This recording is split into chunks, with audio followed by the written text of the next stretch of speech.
Now, so I'm back with John. This is the second part of our interview this evening.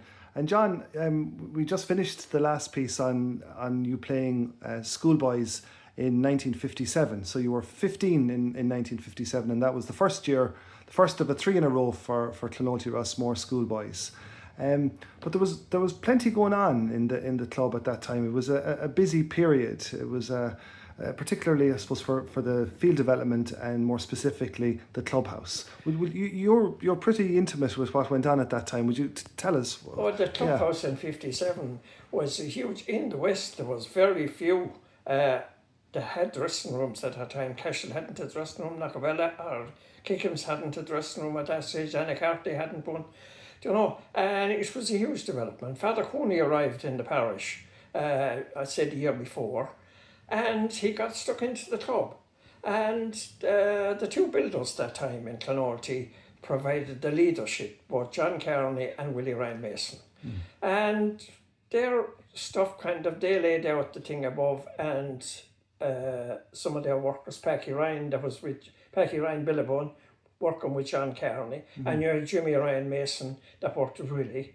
And they had done a lot of the modelling, and all that was supplied by either Willie or John. Were Willie and Jimmy related? Yes. Yes. Two first cousins. Okay. The fathers were. Yeah. Jimmy was Ballyroe and Willie Ballock. Yes.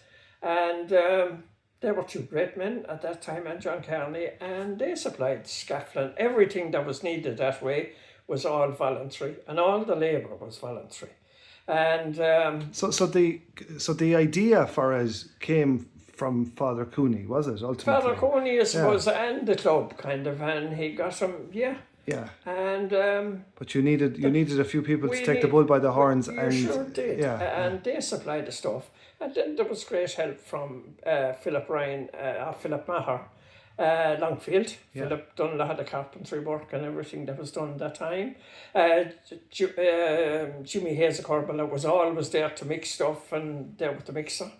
And then Willie, as I say, and Packy, and Willie himself were the leading people, they showed everyone what had to be done. And that dressing room was finished in 57. It was ready in 57 for the championship that year.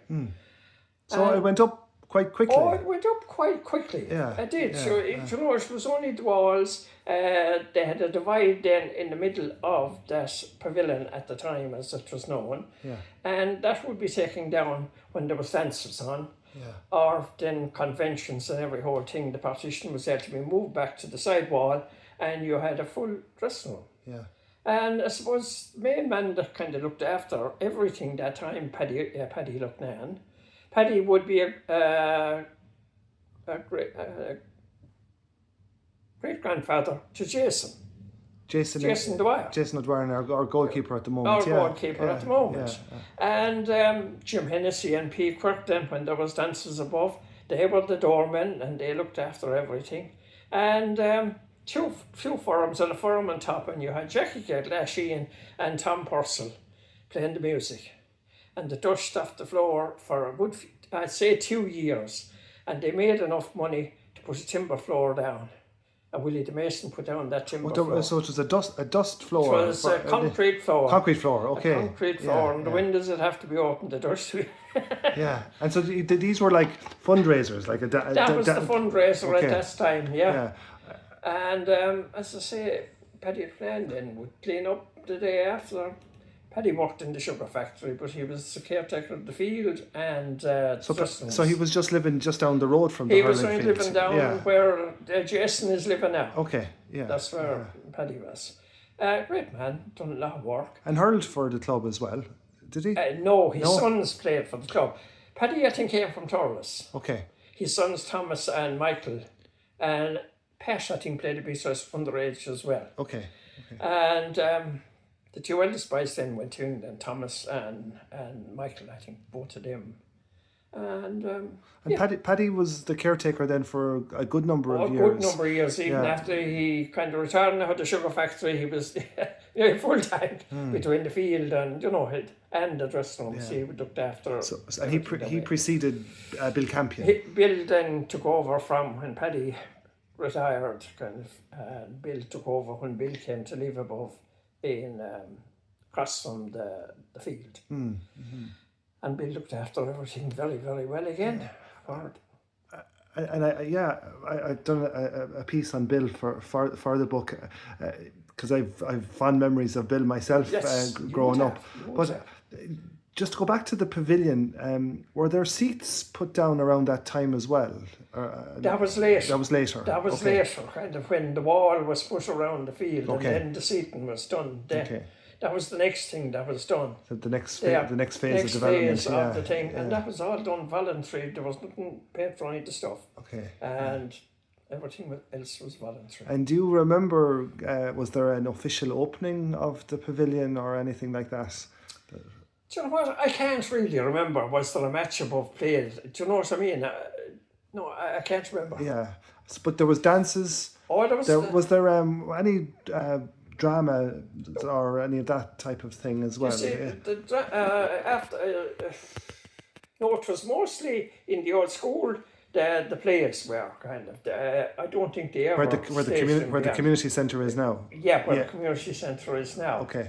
But the dances were there, and then Micheál O'Rian started up his Irish classes there, and that went on there. There was a lot of people involved in that as well with Micheál, and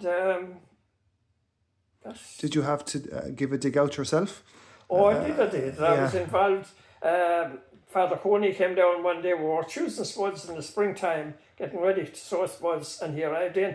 He had a plasterer above. Come on. He said to me, Father, I need that young lad. Okay. And I gave about 3 days above, we got the whole thing plastered. I mixed all the plaster. Yeah. And helping out then after that. He must have been a formidable man. He sure was. Yeah. Father Cooney he wanted something. It was very hard to say no to the man. Because just in terms of the research for the book, it was quite clear to me that, well, obviously there was other people involved, but the successes around those under 15 teams, those schoolboys teams, getting the underage thing going again, was attributed chiefly to him. There was a lot of it was to him, and Willie Ryan Mason then came along with his truck, and he'd be arrested now for what he done that time. Just stand in the back of it, or he might have a few seats, and he would fill the back of the open little truck, and he'd have half a team going with him or more. Yeah, Willie would bring you off to matches. Yeah. Like, did you cycle to any matches? In the very beginning, I did. We remember cycling to Golden and Dundrum for games for the first few years. Then Eddie Burke of Clune came on with a car, and Tom Butler often helped out. That would be. Would Eddie Burke be related to John? John's father. John's father. Yeah, okay. Yeah. When John became involved, Eddie then would have a car there, and there was very few cars kind of at that stage. But you were lucky enough to even go back to 51. You were lucky to get the spin into Thurles. I'd say I was very lucky. Yeah, I'd say a lot of people. You might have met a lot of people walking and cycling going in along the way. Cycling in. Yeah. So just to finish then 57. The team, the under 15 team now. So you weren't. Did you play minor that year? You might have. I did. Yes. Played minor as well that year. Yeah. But can you remember some of your contemporaries? Just some of the names maybe that would jog people's memories. I have it in the team sheets in the books, but those that you remember. Which the team? Michael Ryan Sonny arrived in goal that time. Michael was exciting, kind of the first to be very good. You have Thomas Carroll at the Hawk, Connie Ryan. John Burke arrived on them teams, kind of Jimmy Kavanagh, Louis Fell. Do you know what I mean? There were some very good players, kind of. We had a good, strongish team, you know. But we'd often tail off week enough, kind of, you know. But they were exciting times. And I suppose poor Dick Purcell, the Lord of Mercy, and Dick was the man kind of that kept the juveniles going until Father Cooney arrived. We trained at the end of the field behind the lower goals. That was where the juveniles trained. And Dick would be always there, and he would bring Tony Brennan then every so often. Tony would come over and give us a bit of coaching and things that way. Yeah.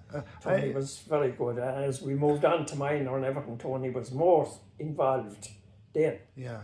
And he was a great coach. Tony Brennan showed us the different skills and how to, get rid of the ball. Backs and forwards will be shown what to do. Because coaching, I think you told me before, sometimes he was probably maybe one of the first people that really taught you things. He was, yeah. Yeah. Before that, it was kind of go down to the field and have a few pucks. Dick had so many, and it was kind of make a match and things that way. Yeah. But when Tony would arrive, there would be a bit of individual coach, and he would pick you out. And I think that made a difference to you, John, and that's going to bring us on to the next part of our chat when we're going to start moving into the late 50s and early 60s. Yeah, I would never have got to County Minor, kind of. I played senior. I wasn't 17 when Tony Brennan had me on the senior team. Yeah. In 59. And that's going to be the next part of the trilogy with John Kendi.